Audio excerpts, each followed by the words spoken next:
Si vous souhaitez augmenter vos ventes en ligne ou de manière générale, en fait, il y a plusieurs aspects de votre produit ou de vos services que vous devez mettre en avant dans le but d'augmenter vos ventes. Et lorsque je vois certains prestataires de services ou certains commerçants, e-commerçants parler de leurs produits ou de leurs services, je me rends compte en fait que ça donne pas très envie de s'intéresser et ça donne même pas envie d'acheter. Et donc la question que j'ai envie de vous poser aujourd'hui, c'est est-ce que vous savez pourquoi un client achète vraiment ?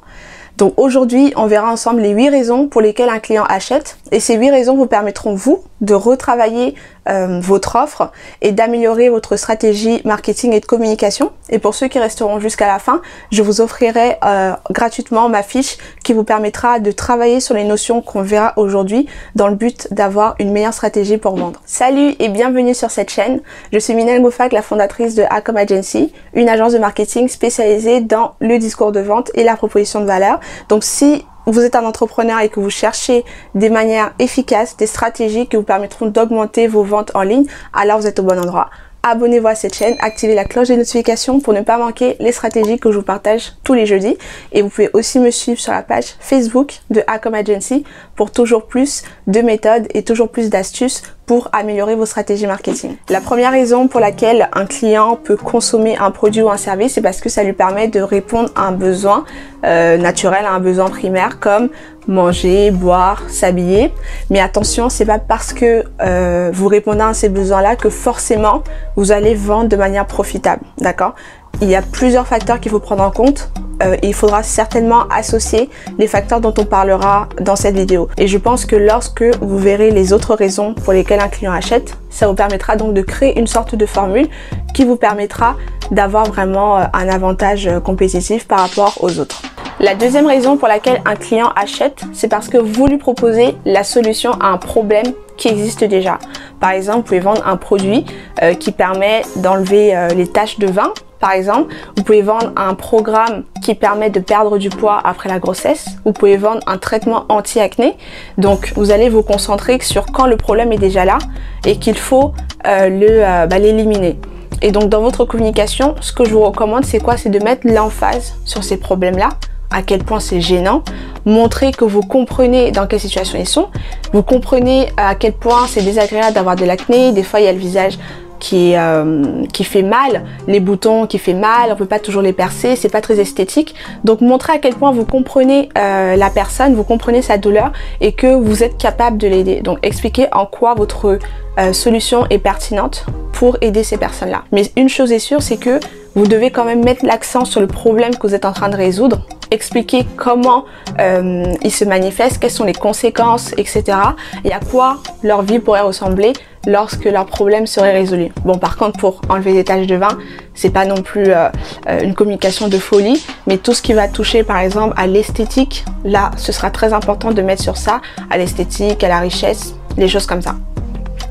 La troisième raison pour laquelle un client achète, c'est parce que vous lui permettez d'éviter un problème. Donc ça, c'est différent de la deuxième raison.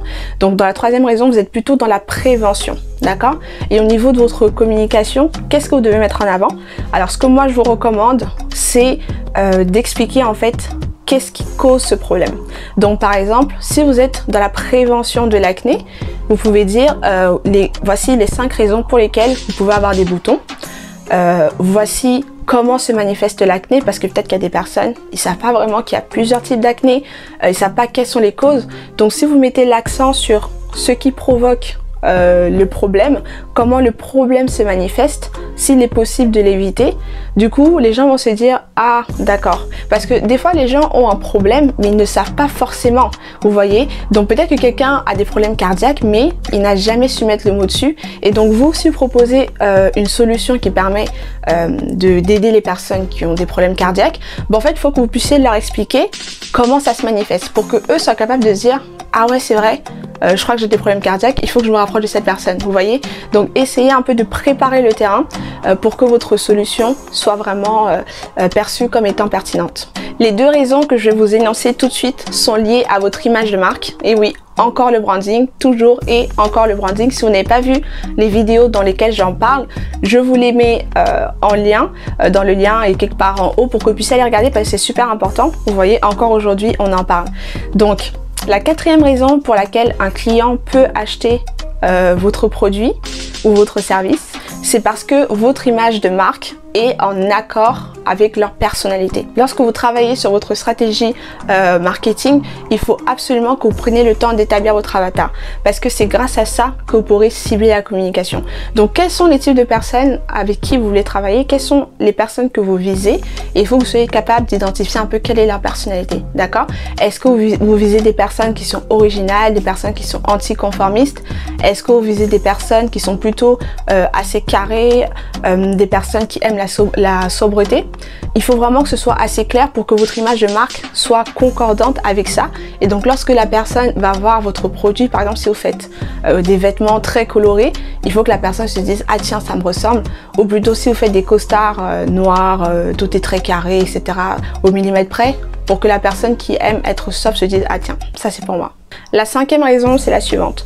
Lorsque le client va acheter votre service ou votre produit, en fait, il va acheter l'image qu'il pourra renvoyer aux autres après avoir consommé. Ok? Donc, c'est important aussi que vous preniez le temps de le définir.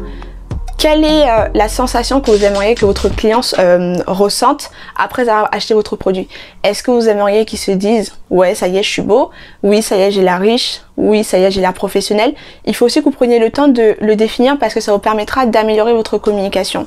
Par exemple, si vous vendez des services, je sais pas, de sécurité à une entreprise, ben en fait, l'image qu'elle pourrait avoir, l'image que vous pouvez vendre aussi, c'est quoi? C'est que, ben en fait, après, en consommant nos services, ben vous aurez l'air d'une société très professionnelle, une société où on est en sécurité, une société où, voilà, dans laquelle on peut faire confiance, une société où on peut organiser des événements sans craindre que des personnes débarquent et voilà, et braquent tout le monde ou qu'il y ait un cambriolage. Donc une entreprise, si vous allez la voir pour lui proposer vos services de sécurité, bah, il faut que vous puissiez lui dire que bah écoutez, lorsque vous aurez consommé, enfin si vous prenez notre service, bah en fait c'est telle image que vous renverrez aux gens. Ok?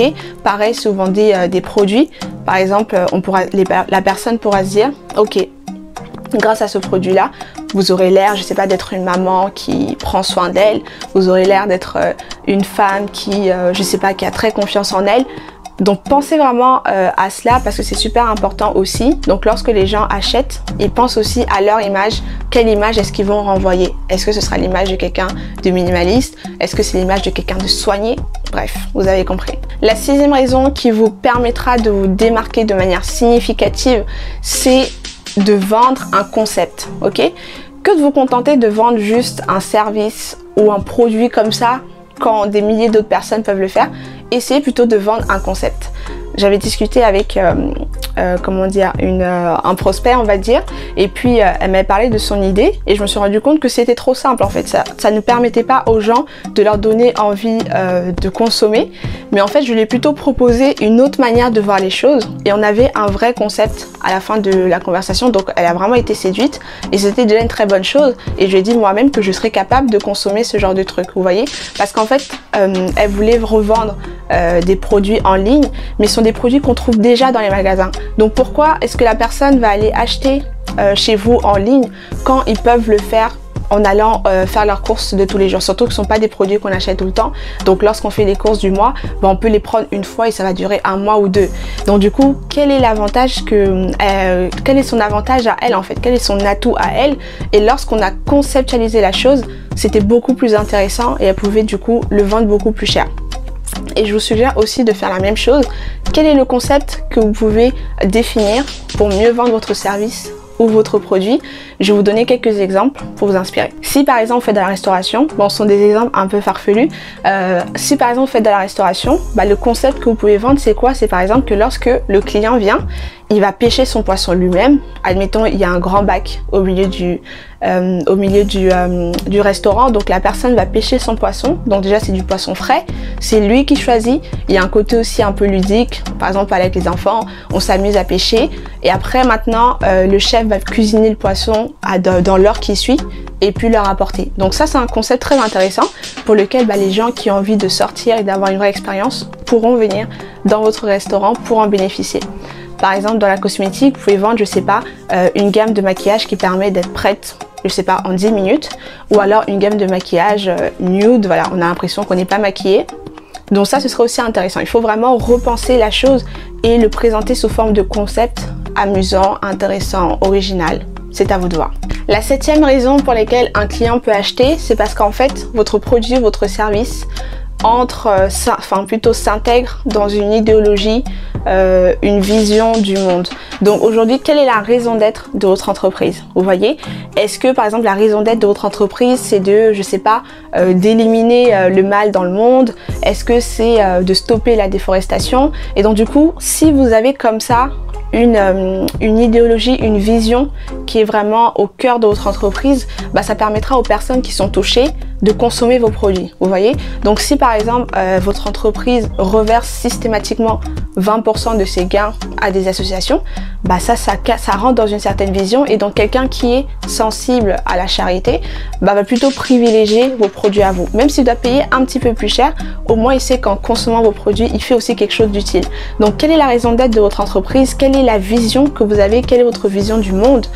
Quel impact est-ce que vous voulez avoir? Et donc mettre aussi ça en avant dans votre communication, de manière à ce que les personnes qui sont sensibles puissent se diriger vers vous et surtout être fidèles.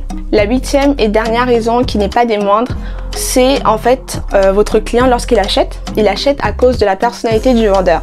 Donc soit vous êtes le vendeur principal de votre entreprise, soit vous avez peut-être des vendeurs en boutique ou un commercial qui téléphone. Et donc du coup, la personne va acheter parce qu'elle était séduite par la personnalité de la personne qui a vendu. Donc soit c'est une personne assez drôle, une personne à l'écoute, une personne charismatique. Donc c'est quelque chose que vous pouvez mettre en avant.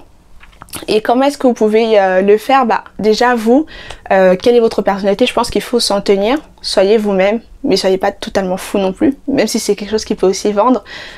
Recrutez des personnes qui sont souriantes, des personnes qui ont une personnalité quand même assez attachante, singulière. Bon, pas des gens qui dégagent des énergies bizarres. Vous-même aussi, faites attention à l'énergie que vous dégagez.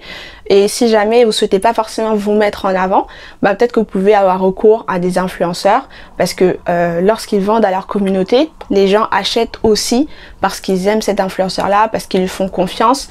Donc c'est aussi un élément que vous pouvez mettre en avant, peut-être avoir une sorte, je sais pas, une mascotte ou une personne qui représente votre marque et qui sera capable, voilà, d'en être l'ambassadeur et de fédérer les gens autour de lui pour mieux vendre votre produit ou votre service. Voilà, c'était selon moi les 8 raisons principales pour lesquelles un client achète. Si vous, en tant que client ou en tant que prestataire de service ou vendeur, vous avez d'autres raisons, n'hésitez pas à les mettre en commentaire pour que tout le monde puisse en bénéficier. Et comme promis, je vous mets dans la barre d'infos le lien pour télécharger la fiche gratuite que je vous offre par rapport à cette vidéo, pour que vous puissiez repenser votre activité, vos produits, vos services en fonction des éléments qu'on a vus aujourd'hui.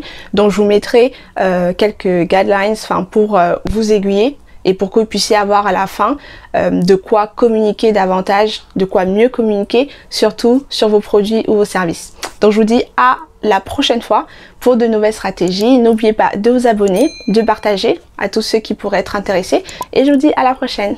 Bye.